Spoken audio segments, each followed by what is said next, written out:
Hello friend, UPSC ज्ञान channel में आप लोग का स्वागत है। आज हम इंडियन इकोनॉमी के नए टॉपिक पे आ रहे हैं जो कि मेंस तथा प्रीलिम्स दोनों के लिए अति महत्वपूर्ण है, विशेषकर मेंस एग्जाम के लिए, चाहे वो यूपीएससी हो या अदर पीसीएस एग्जाम हो।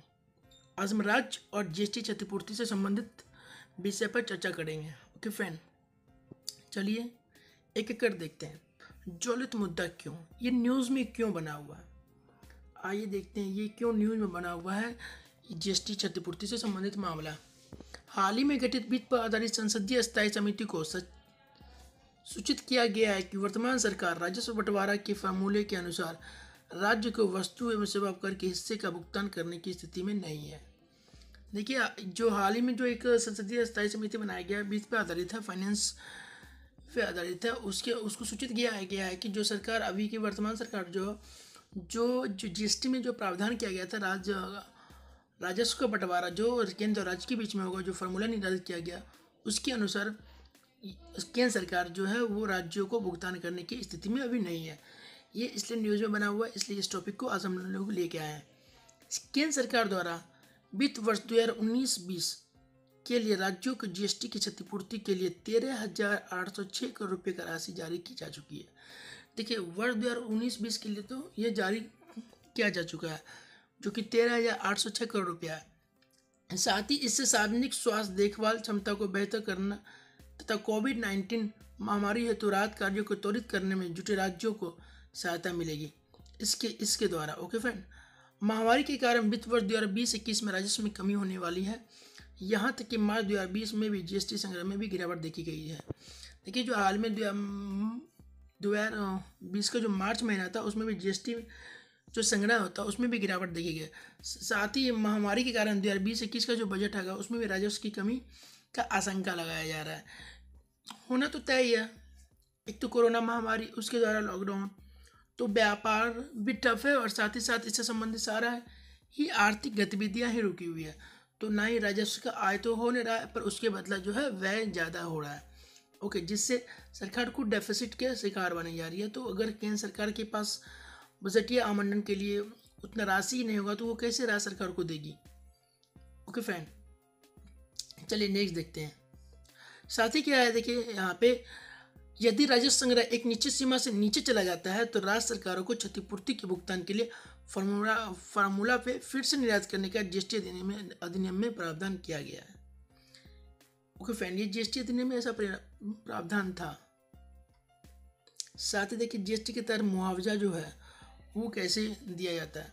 सबसे पहले तो जान लेंगे। देखिए, ये टॉपिक पे आने से पहले हम बता दें, 101वां संविधान संशोधन 2016 में लागू होने के बाद जो व्यवस्था जो लागू हुआ 2016 में, तो ये पारित हो गया, पर 1 जुलाई 2017 से जीएसटी जो है हमारे इंडिया में लागू हो गया, जिसमें बड़ी संख्या में केंद्रीय व राज्य अप्रत्यक्ष कर एकल जीएसटी में शामिल कर दिया गया। ये पता ही होगा, जीएसटी के अंतर्गत यह अप्रत्यक्ष कर केंद्र और राज्य के कई कर को एक में मिला दिया गया, सम्मानित कर दिया गया अप्रत्यक्ष कर को।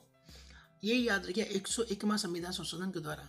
चलिए चलते हैं नेक्स्ट। जीएसटी कार्यान्वयन से कर राजस्व में कमी होने पर केंद्र सरकार द्वारा 5 वर्ष के लिए राज्यों को क्षतिपूर्ति के भुगतान का वायदा किया गया है। इसी कारण जीएसटी व्यवस्था के लिए अनिच्छुक कई राज्यों ने भी इस नई अप्रत्यक्ष व्यवस्था पर हस्ताक्षर किए थे। देखिए, जो प्रावधान था जीएसटी को कार्यान्वयन से संबंधित, उसमें क्षतिपूर्ति का राज्यों के क्षतिपूर्ति संबंधित भुगतान का वादा किया गया था, इसलिए जो वो लोग जो है इस पर राजी भी हुए थे। जीएसटी अधिनियम के अनुसार यदि प्रथम 5 वर्ष तक राजस्व संग्रह में समृद्धि 14%, आधार वर्ष जो था वो 15-16 निर्धारित की गई थी, से नीचे आने पर राज्यों को इसकी क्षतिपूर्ति का भुगतान केंद्र द्वारा किया जाएगा। देखिए, इसमें इस अधिनियम में यह प्रावधान बनाया गया था, अगर जो समृद्धि दर ग्रोथ रेट अगर 14% से कम होगा, 2015-16 बेस ईयर माना गया, तो राज्यों को क्षतिपूर्ति का भुगतान केंद्र सरकार द्वारा किया जाएगा। पर ऐसा हाल में नहीं देखा जा रहा, वो भी क्यों? कोरोना महामारी के कारण जो ऐसी आर्थिक दयनीय स्थिति जो बनी हुई है, इंडिया के नहीं, इंडिया के साथ साथ कई देशों का, लगभग विश्व के सारे देश इस महामारी की चपेट में आ चुके हैं। सामाजिक ही स्वास्थ्य, चिकित्सा, यही सब नहीं, और मानव का हेल्थ ही नहीं यहाँ पर प्रभावित हो रहा है, आर्थिक रूप से ही कई देश के रीढ़ की हड्डी ही टूट चुके हैं। नेक्स्ट देखिए, क्षतिपूर्ति उपकर कॉम्पेंसेशन केसेस के माध्यम से केंद्र सरकार द्वारा राज्यों को प्रति 2 माह पर जीएसटी क्षतिपूर्ति का भुगतान किया जाता है। देखिए ये जो कॉम्पनसेशन सेस के माध्यम से जो है ना केंद्र सरकार द्वारा राज्यों को प्रति 2 माह में पर 2 मंथ हर 2 महीना पे जीएसटी क्षतिपूर्ति का भुगतान किया जाता है। इस उपकर को 1 जुलाई 2022 तक चुनिंदा वस्तुओं, विलासिता, उपभोग की वस्तुओं और ये सेवाओं, ये दोनों को आपूर्ति पर लगाकर एकत्र किया गया जाएगा। क्योंकि ये उपकर जो 1 जुलाई 2022 तक चुनिंदा वस्तु, विलासिता, उपभोग की वस्तु, ओके, जैसे टर्मरिक हो गया, फेस वॉश हो गया, मतलब जो मेकअप का किट्स है, और जो विलासिता का जो है मतलब फैशन का चीज़ है, जो मूलभूत आवश्यकता की चीज़ नहीं है, उस सब पे जो है ना ये चुनिंदा वस्तुओं पर, सेवाओं पर, दोनों पर आपूर्ति पर लगातार एकत्र किया जा रहा है जीएसटी। देखिए नेक्स्ट, देखिए जीएसटी संग्रहण और जीएसटी से संबंधित जो मुद्दा है, विद्यमान समस्या, वो क्या है? प्राथमिकता को भूल जाना। समिति द्वारा लॉकडाउन के बाद अपनी पहली बैठक आयोजित की गई, जिसमें वर्तमान महामारी और इसके विरुद्ध भारतीय अर्थव्यवस्था की स्थिति पर चर्चा करने के बजाय नवाचार, पारतंत्र एवं भारत के विकास, कंपनियों का वित्तीयन, ऐसे विषयों पर चर्चा की गई। देखिए हाल ही में जो महामारी के कारण जो ये जीएसटी परिषद की भी बैठक हुई थी, उस पे इस पे बात ना करके जो लॉकडाउन के कारण जो आर्थिक असंतुलन हो पैदा हुआ है, जिसके कारण राजस्व के बंटवारा जो केंद्र और राज्य के बीच होना है, वो जो अनियंत्रित हो रही है, उस पर ना ध्यान देके नवाचार, पारतंत्र एवं भारत का विकास, कंपनियों का वित्तीयन जैसे मामलों पे किया जा रहा है, जो कि एक समस्या है, जो कि एक प्रॉब्लम है। ओके, साथ ही वित्त संबंधी स्पष्टीकरण का अभाव है। यहाँ पे वर्ष 2020-21 का बजट अप्रासंगिक नहीं है, क्योंकि देखिए यहाँ पे जो है, क्योंकि यह राजस्व संग्रह के बारे में कुछ अनुमानी पर आधारित है। देखिए अनुमान पर आधारित है, और इस वर्ष समग्र राजस्व कमी पर सरकार की ओर से कोई स्पष्टीकरण प्रस्तुत नहीं किया गया। साथ ही 2020-21 के बजट के संबंधित कोई भी जो है ना वो राजस्व का जो पहले से जो स्पष्टीकरण होता है वो नहीं किया गया। ओके फ्रेंड, क्योंकि ये भी एक जो है ना बीच संबंधी स्पष्टीकरण का अभाव होने के कारण जो जीएसटी परिषद तथा इससे क्षतिपूर्ति जैसी समस्याओं में एक नया आयाम जुड़ जाता है। विभिन्न आर्थिक गतिविधियों को प्रेरित करने के लिए सरकार द्वारा किसी राहत पैकेज की प्रभावकारिता पर भी कोई स्पष्ट व्यक्त नहीं किया गया। तो कोई चीज़ में कोई स्पष्टता यहाँ दिखता ही नहीं। सरकार के द्वारा कोई भी डिसीजन लिया गया पर वो स्पष्टीकरण के साथ नहीं लिया गया। साथ ही देखिए बढ़ता अंतराल, क्षतिपूर्ति उपकर तथा केंद्र द्वारा राज्यों को किए जाने वाले भुगतान के बीच अंतराल संभावित आर्थिक संकुचन के साथ बढ़ने की आशंका, और इससे जीएसटी संग्रहण भी प्रभावित हो सकता है। देखिए जो क्षतिपूर्ति उपकर है, कॉम्पनसेशन सेस और केंद्र द्वारा राज्यों को दिए जाना भुगतान है, वो दोनों के बीच जो है ना अंतराल बढ़ते जा रहा है। महामारी के कारण क्या लोगों के द्वारा विलासिता की वस्तु पर कम खर्च करने की प्रकृति से क्षतिपूर्ति उपकर अंतर्वाह में कमी आ सकती है। देखिए लॉकडाउन जो सबका मेन कारण एक महामारी और लॉकडाउन है। इससे क्या हो रहा है, वस्तु का डिमांड ही कम हो रहा है। जो विलासिता की वस्तु उससे के आर्थिक रूप में अत्यधिक भारत में जो है ना वो स्थिति बहुत ही गिरी है। ग्रोथ रेट भी हमारी गिरी है। जीएसटी इससे जो संग्रहण होता है वो भी कम हुई है। ओवरऑल हमारा जीडीपी भी कम हो रहा है। ये सब जो है ये सब भी एक समस्या है। जो अंतराल जो बन रहा है शेष। फिर देखिए भुगतान संबंधी समस्या है। इस वर्ष राज्यों का मुआवजा देना केंद्र के लिए और भी कठिन होने वाला है, क्योंकि वित्त वर्ष 2019-20 में राज्यों को दिया जाने वाला क्षतिपूर्ति भुगतान लगभग 70,000 करोड़ रुपये से कम है। जीएसटी लागू होने के पहले 2 वर्ष में उपकर राशि एवं भारत की संचित निधि से एकीकृत आईजीएसटी निधियों का प्रयोग करके इस समस्याओं का समाधान किया गया था। देखिए ये तो पहले 2 वर्ष में कर लिया गया, पर अभी जो है आईजीएसटी को वस्तु और सेवाओं की अंतर्राज्यीय आपूर्ति पर लगाया जाता है तथा वर्ष 2017-18 में एकत्र किए गए इसके कुछ हिस्सों का अभी तक राज्यों को आवंटन नहीं किया गया। देखिए एक अंतर्राज्यीय आपूर्ति जो है ना जो ये आईजीएसटी है वो राज्यों को भी बांटा जाता है, पर उसका जो है ना एक स्पष्ट रूप से उसका वितरण अभी भी नहीं किया गया है, जो 2017 में एकत्र किया गया था। ओके, साथ ही जीएसटी परिषद का समय पर बैठक ना होना। साथ ही देखिए समय समय पर जीएसटी काउंसिल का जो बैठक नहीं होता। अभी हाल ही में 2019 में 38वां बैठक हुआ था। ओके फ्रेंड, कितना 38वां बैठक हुआ था। क्षतिपूर्ति के मुद्दे पर कार्य करने के लिए जीएसटी परिषद की बैठक जुलाई में प्रस्तावित थी, लेकिन अभी तक बैठक आयोजित नहीं की गई। देखिए बैठक आयोजित नहीं की जा रही है तो गैदरिंग की वजह से नहीं की जा रही है। कोरोना महामारी के कारण, लॉकडाउन के कारण जो लॉकडाउन का पालन उस वजह से नहीं किया जा रहा, सोशल डिस्टेंसिंग का पालन किया जा रहा। पर वर्चुअल समिट तो किया जा सकता है ना, वीडियो कॉन्फ्रेंसिंग के जरिए जो बैठक तो किया जा सकता वो भी नहीं किया जा रहा। ये भी एक बहुत बड़ा मुद्दा बना हुआ है अभी। ओके फ्रेंड, साथ ही देखिए तो सरकार क्या करे क्या ना करे वो देखिए। राज्यों को क्षतिपूर्ति के वादे को पूरा करने के लिए केंद्र द्वारा भविष्य में जीएसटी उपकर संग्रहण की गारंटी पर विशेष ऋण लेने की सुझाव पर विचार किया जा सकता है। देखिए सरकार को इससे संबंधित जीएसटी उपग्रहण संग्रहण के संबंधित विशेष ऋण की व्यवस्था करने पर विचार किया जाना चाहिए। साथ ही केंद्र में राज्यों दोनों को महामारी के कारण पैदा हुई कई चुनौतियों से निपटने के लिए नकदी व स्पष्टता और निश्चितता की आवश्यकता है, ताकि महामारी की स्थिति को प्रभावी ढंग से संभाला जा सके। देखिए महामारी जैसी स्थिति को निपटने के लिए जो है ना, चुनौतियों को निपटने के लिए स्पष्टता मतलब कैश होना, उसका निश्चितता होना, मतलब वो राशि राजस्व का होना बहुत ही आवश्यकता है।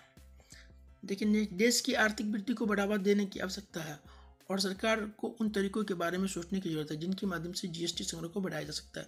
साथ ही जीएसटी संग्रह के द्वारा राजस्व में वृद्धि होती है, तो सरकार को क्या करना चाहिए जो कि हमारा इकोनॉमिक ग्रोथ भी हो, आर्थिक वृद्धि भी हो सके, उससे संबंधित विचार सरकार को लाना चाहिए, पॉलिसी लाना चाहिए, पॉलिसी मेकिंग प्रोग्राम लाना चाहिए, उसका इम्प्लीमेंटेशन अच्छे से करना चाहिए ताकि राजस्व की प्राप्ति ज़्यादा से ज़्यादा हो सके और उसका व्यय सही जगह पे उचित जगह पे किया जाना चाहिए। और राज्यों को जो क्षतिपूर्ति आपूर्ति जो उस एक्ट में भी जीएसटी एक्ट में भी दिया हुआ गया है उसका भी पालन हो सके। साथ ही राज्यों को विकास में केंद्र द्वारा अच्छे से सही तरीके से भूमिका भी निभाया जा सके। आइए जानते हैं जीएसटी परिषद के बारे में। ओके फ्रेंड, यह वस्तु एवं सेवा कर GST goods and services tax से संबंधित मुद्दों पर केंद्र और राज्यों को सिफारिश करने के लिए एक संवैधानिक निकाय है। ओके फ्रेंड, एक संवैधानिक निकाय है जो कि राज्यों और केंद्र के बीच सिफारिश करता है। 101वां संविधान संशोधन द्वारा संविधान के अनुच्छेद 279A का 1 में जीएसटी परिषद का प्रावधान है। देखिए पीटी में क्वेश्चन कई पूछ भी देता है।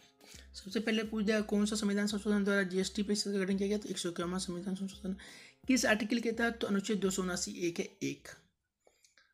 कितने सदस्य होते हैं, सभी कौन कौन सदस्य होते हैं, सभी 28 राज्यों एवं 3 संघ शासित क्षेत्र। कौन कौन, दिल्ली, पुडुचेरी और जम्मू कश्मीर के वित्त मंत्री या राज्य सरकार द्वारा निर्वाचित कोई अन्य मंत्री, अर्थात कुल लगभग मिला के 31 सदस्य होते हैं। कुल मिला कितने सदस्य होते हैं, 31 सदस्य जीएसटी परिषद। इसकी अध्यक्षता कौन करता है, वित्त मंत्री। साथ ही यह एक संघीय निकाय के रूप में माना जाता है जहां केंद्र और राज्यों दोनों को उचित प्रतिनिधित्व मिलता है। ये भी एक संघीय निकाय है। ओके, ये संघीय संघवाद को जो बोलते हैं, सहकारी संघवाद का भी एक एग्जाम्पल है। ये कोऑपरेटिव फेडरलिज्म भी इसे कह सकते हैं। और संघीय न्यायालय इसलिए बोलते हैं कि राज्यों के बीच आपसी इसमें जो क्या बोलते हैं वो म्यूचुअल अंडरस्टैंडिंग होता है, उसके अनुसार जो है करों का वितरण किया जाता है, जो वसूली होती है उसका वितरण। चलिए नहीं देखते हैं जीएसटी परिषद के कार्य।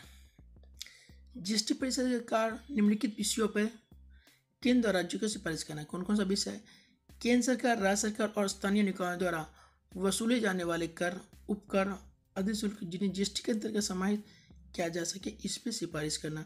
साथ ही ऐसी वस्तुएं और सेवाएं जिन्हें जीएसटी के अधीन या उससे छूट प्रदान की जा सके। नेक्स्ट, आदर्श जीएसटी कानून, उद्ग्रहण के सिद्धांत, आईजीएसटी का बंटवारा, आपूर्ति के स्थान को प्रशासित करने वाला सिद्धांत आदि पे जो है ना केंद्र राज्यों के भी सिफारिश करना, ये जीएसटी परिषद का काम है। एक तरह से वो जो है केंद्र राज्यों के बीच पुल का काम कर रहा है। ओके, दोनों को जोड़ने का काम कर रहा है। वह सीमा रेखा जिसके नीचे वस्तु और सेवा के टर्नओवर को जीएसटी से छूट प्रदान की जा सके। ओके, वो सीमा रेखा भी तय करता है जो कि जीएसटी के टर्नओवर को एक हद तक छूट प्रदान किया जा सके। ओके, तो एक बोलते हैं सेतु का काम करता है, केंद्र राज्यों के बीच सेतु का काम करता है जीएसटी परिषद। और जीएसटी परिषद के माध्यम से सहकारी संघवाद को हम लोग बढ़ावा भी दे रहे हैं, संघीय जो प्रणाली उसे ही बढ़ावा दे रहे हैं। वह दिनांक जब से उच्च तेल, high speed diesel, motor speed petrol, प्राकृतिक गैस, एविएशन टरबाइन फ्यूल पर जीएसटी वसूला जा सके। किसी भी प्राकृतिक आपदा या विपदा के दौरान अतिरिक्त संसाधन इकट्ठा करने हेतु किसी विशेष अवधि के लिए कोई विशेष दर या दरें, ये सबसे संबंधित जीएसटी परिषद ही सलाह मशवरा करता है केंद्र राज्यों के बीच और अपना जो है ना वो रिकमेंडेशन देता है। उत्तर पूर्वी एवं पर्वतीय राज्यों अरुणाचल प्रदेश, असम, मणिपुर, मेघालय, मिजोरम, नागालैंड, त्रिपुरा, सिक्किम, जम्मू कश्मीर, हिमाचल प्रदेश, उत्तराखंड के संबंध में विशेष प्रावधान किया गया इस जीएसटी परिषद में। जीएसटी परिषद द्वारा यथा निर्णय एवं जीएसटी संबंधित कोई अन्य मामला जिस पे परिषद निर्णय ले सकती है, ये सभी जीएसटी काउंसिल के अंतर्गत देखने को मिलता है। ओके मैम, तो जीएसटी से संबंधित और उससे क्षतिपूर्ति से संबंधित जो राज्यों को कंपनसेशन मिलता है उससे संबंधित टॉपिक आज हमारा खत्म होता है। देखिए, पीडीएफ जानने के लिए हमारे डिस्क्रिप्शन बॉक्स में टेलीग्राम लिंक दिया हुआ, वहाँ से आप हमारे टेलीग्राम चैनल से आप पीडीएफ डाउनलोड कर सकते हैं इसका। साथ ही साथ हमारे चैनल पे इंडियन इकोनॉमी बेसिक चलाया जा रहा है, जिसका आज एक भाग आप देख लिए हैं। साथ ही एनसीईआरटी 6 से 12 तक का पढ़ाया जा रहा है। इंडियन पॉलिटी बेसिक रीजन कराया जा रहा है, दोनों ही माध्यम में कराया जा रहा है, हिंदी इंग्लिश। हिस्ट्री डिवीजन चलाया जा रहा है, साइंस एंड टेक्नोलॉजी प्रोग्राम चलाया जा रहा है, हिस्ट्री ऑप्शनल चलाया जा रहा है, डेली करंट अफेयर प्रोग्राम चलाया जा रहा है, एमसीक्यू प्रोग्राम चलाया जा रहा है, आर्ट एंड कल्चर आदि जैसे विषयों को चलाया जा रहा है, जो कि बीपीएससी तथा यूपीएससी दोनों ही परीक्षाओं को दृष्टिकोण से अलग अलग चलाया जा रहा है।